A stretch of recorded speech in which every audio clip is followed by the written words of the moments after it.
hello, if it isn't the triumphant traveler. And why might you be visiting the shrine? A sign of piety, perhaps?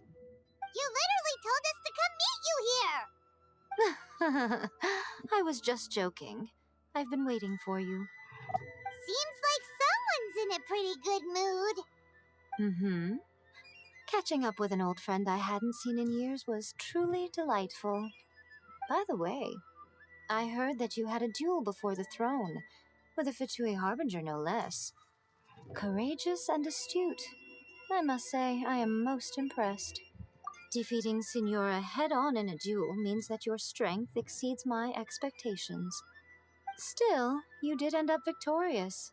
I gather congratulations are in order. Sure feels good to finally thwart the Fatui plan for once. They caused plenty of trouble along the way, but at the very least, they didn't get their hands on another Gnosis. Wait a second. Did you say Gnosis?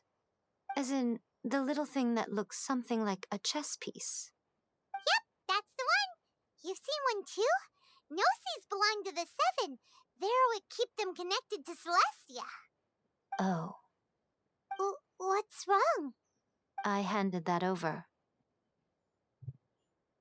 You did what now? Well, how else was I supposed to save your skin from the Balladeer exactly? The Balladeer is number 6 of the Fatui Harbingers. In terms of strength, he is superior to Signora. I'm not the kind of person who risks life and limb for any old reason. For once, After A created her puppet vessel, she no longer had anywhere to put it. As her erstwhile closest friend, A handed it over to me, and I've kept it in the Grand Narukami Shrine ever since. She no longer needs the power of the Gnosis, and in any case, she tells me she has severed ties with Celestia. Thus the Gnosis became not only useless, but also a potential source of conflict. Is that not a good bargain, exchanging it for the one at the core of the plan? Judging by the results, at least, I dare say I struck a good deal. when you put it like that, Paimon has to agree. The Traveler is worth more than a Gnosis. Well, what's done is done. So anyway... It's to thank you. Really? You intend to travel all over Teyvat, and the time has come for the Inazuma leg of your trip to come to an end, has it not? As a mark of my gratitude, I will answer any questions you may have about the road ahead or the events of the past. What would you like to know about?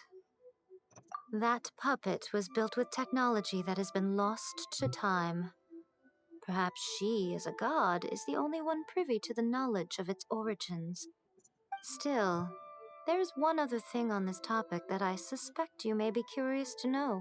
Before A began modifying her own godly form, she took it upon herself to create a prototype puppet. So, you mean there are 3 Raiden Shoguns? No, the prototype was merely a proof of concept. Its appearance and intellect were not based on A. It was a test.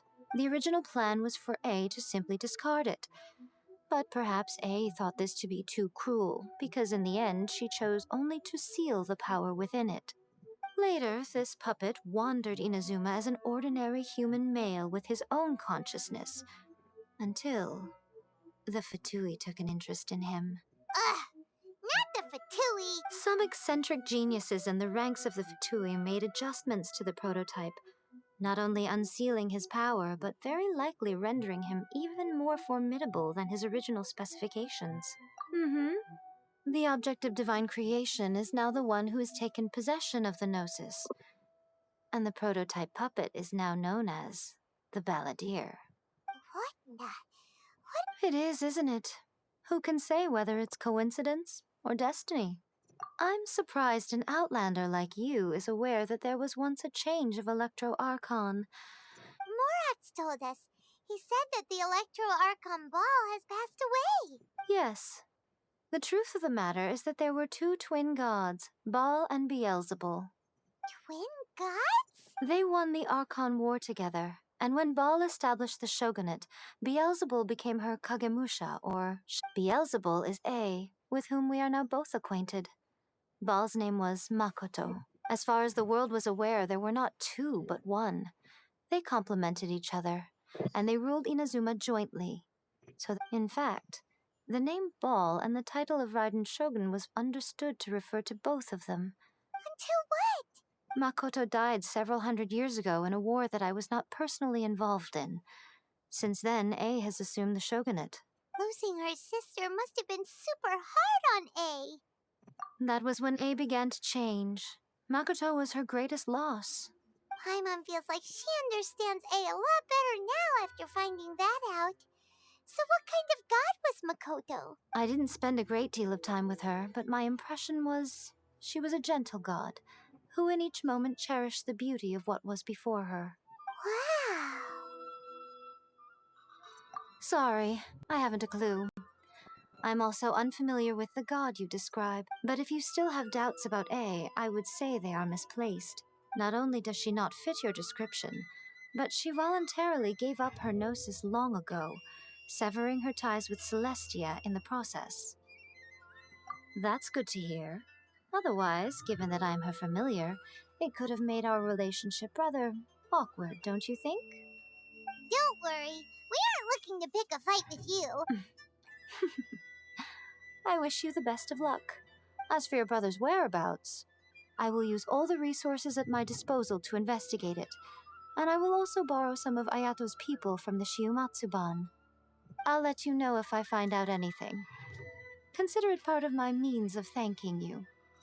After leaving Inazuma, I think it would be easiest for you to go to Sumeru. Ooh, Sumeru!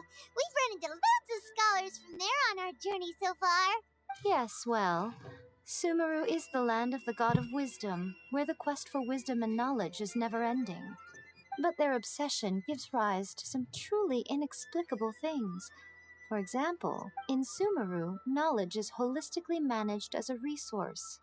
Knowledge is a resource? Yes. I don't know whether it was the sages or Lesser Lord Kusanali who came up with the idea. Lesser Lord Kusanali? That's a cute name. Oh, you haven't heard. Lesser Lord Kusanali is the deity in whom the people of Sumeru place their faith. It's their chosen term of endearment for her. I'm sure you must have some things to discuss with her too. I wish you all the best. Are you sure? Okay then. Oh, Traveler. Do you still have the omamori I gave you? Keep it safe. Is that all you intend to do with it? There was me thinking that you might hang it around your neck to show off to the world, telling everyone who inquired that it was given to you by none other than Yae Miko, the wise and beautiful. Who in their right mind would do that? Okay, I'll stop. Now a question for you. Traveler, what is your ambition? I see. But that is merely a small goal, based on what preoccupies you here and now. Your ambition should be something that transcends the world below and the starry sky above. Something that shines in unison with fate itself. Perhaps the reason you do not possess a vision is that such an ambition has yet to be engendered within you. It's a possibility. Continue on your journey, and maybe that moment will come to pass. See that he stays safe.